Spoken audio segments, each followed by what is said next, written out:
Javier Zamora nació en El Salvador y migró solito a los 9 años, como tantísimos chicos que encaran una ruta de absoluta desolación. Vamos a las cifras de lo que significa la niñez migrante y lo que todavía sucede y alcanza a muchísimos niños alrededor del mundo. Para 2021, 36,5 millones de niños fueron desplazados de sus hogares. La cifra en América Latina y en algunas de las rutas migratorias más peligrosas es absolutamente estremecedora, ¿no? Lo conversábamos con la peligrosa ruta del Darién. 1 de cada 5 de los migrantes que la atraviesan son niños. Tenemos más números. 1 de cada 8 migrantes es un niño. Esto, por supuesto, es la cifra a nivel global. Atención, repito, con ese número en América Latina, que es mucho mayor.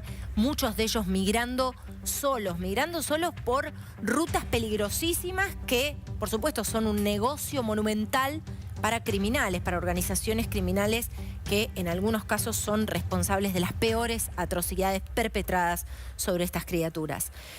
Los niños refugiados tienen 5 veces más posibilidades de estar fuera de la escuela. Esto es absolutamente lógico porque claramente estas travesías en muchos casos significan decenas de semanas, 49 semanas en el caso del relato de Javier Zamora, hoy un joven de menos de 30 años, salvadoreño, residente en los Estados Unidos, que se define a sí mismo como un sobreviviente y que ha escrito una obra fundamental para comprender la realidad de los niños migrantes, que es Solito.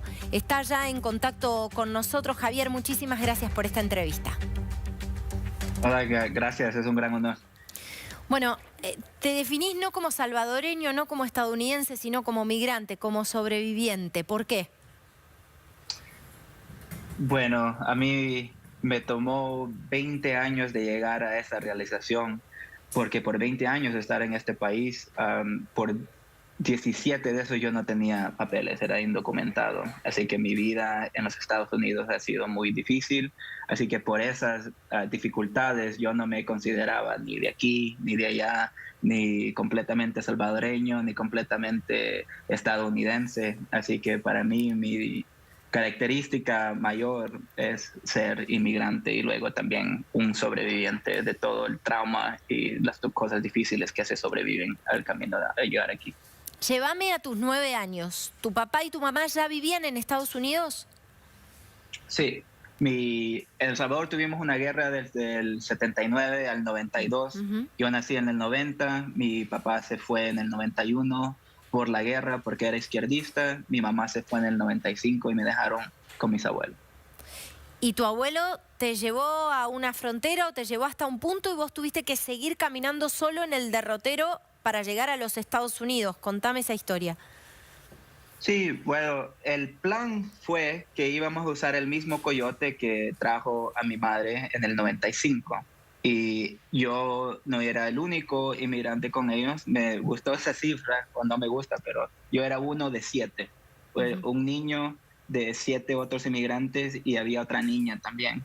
Y todos éramos salvadoreños y le habíamos pagado a este coyote que nos iba a traer a Tijuana en 2 semanas. Y eran 2 semanas y todavía estábamos en Guatemala y hasta ahí llegó mi abuelo conmigo. Porque en ese entonces los centroamericanos tenían un permiso de 15 días para ir a cualquier otro país centroamericano. Y desde entonces nos vamos a un pueblo costeño y el coyote nos deja. Así que los 6 otros inmigrantes de El Salvador nos tenemos que rebuscar y encontrar a otros coyotes para finalmente, después de 9 semanas, llegar a la frontera de los Estados Unidos. ¿Qué pasó en ese camino que nos puedas contar? Muchas cosas terribles que yo, teniendo una mente de un niño de 9 años, creo que yo no supe cuál tan cerca yo estuve de la muerte. Porque después que nos dejó el coyote, nos trepamos a una lancha y cruzamos el Océano Pacífico por 22 horas. Y eso para mí, un niño que no podía nadar, un niño que le daba miedo la noche, las oscuridades, fue muy terrible. Y el mismo día que aterrizamos en Oaxaca, los mismos policías mexicanos nos sacan del bus y nos roban y nos quitan todo. Y esos fueron como mi primer día en México. Y mis últimos días en México, en la frontera ya con los Estados Unidos, un americano, un ranchero, nos apunta una escopeta porque ya no teníamos agua, nos estábamos muriendo en medio del desierto, así que muchas cosas terribles.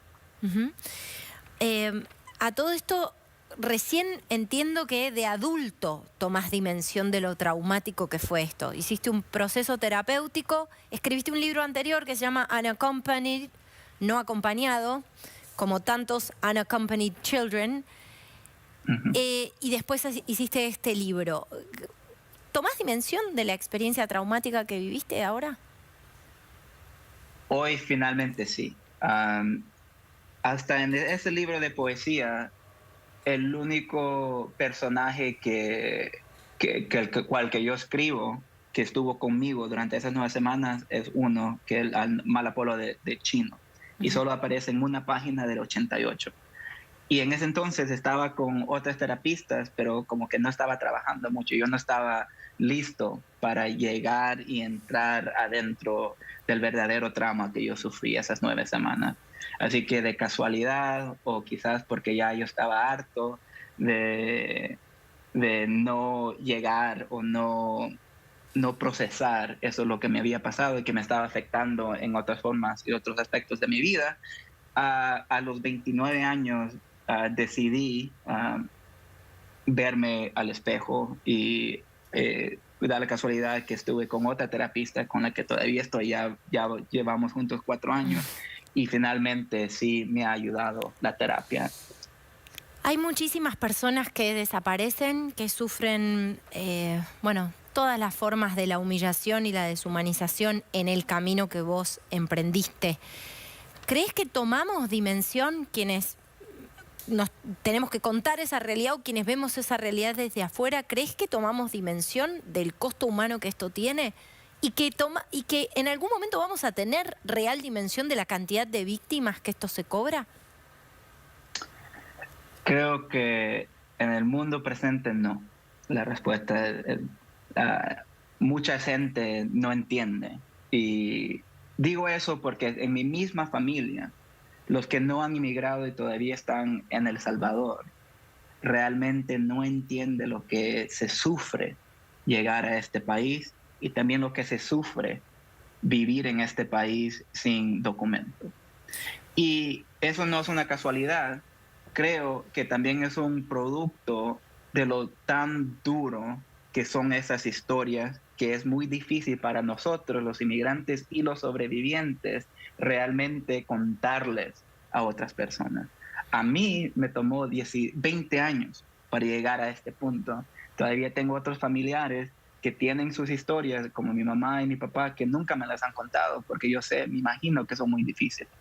Así que eso creo que es parte del problema y creo que por esa razón, por el mismo trama, es que no tenemos esa conversación que son necesarias para llegar a la empatía, que es una cosa muy necesaria. Tus padres salieron de una situación de mucha vulnerabilidad, muchísima vulnerabilidad, ¿no? Y es importante ponerlo en contexto para quien esté viendo esta entrevista y para que se entienda la situación en la que 2 personas, eran muy jóvenes tus padres cuando te tuvieron, 2 personas migrantes tienen que tomar una decisión de estas características. Pero vos, como niño, ¿en algún momento te enojaste con ellos en ese momento en que vos decís, te sentías tan solito?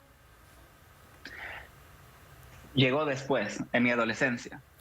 Cuando de 9 años, ¿qué niño no quiere estar con sus padres? Yo soñaba estar con mi papá, que no había conocido, porque me dejó cuando yo tenía 1 año, y regresar a estar con mi madre, que me dejó a los 5 años.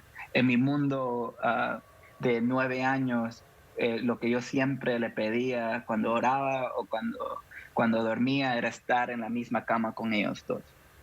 Y el resentimiento no llegó a mi corazón hasta que las hormonas llegaron de la adolescencia, como hasta a los 13 años. Y eso creo que los resentía también porque la idea de los Estados Unidos no era la realidad de los Estados Unidos. Yo me imaginaba un mundo que Es ellos interesante tenían lo que una, decís, ¿eh?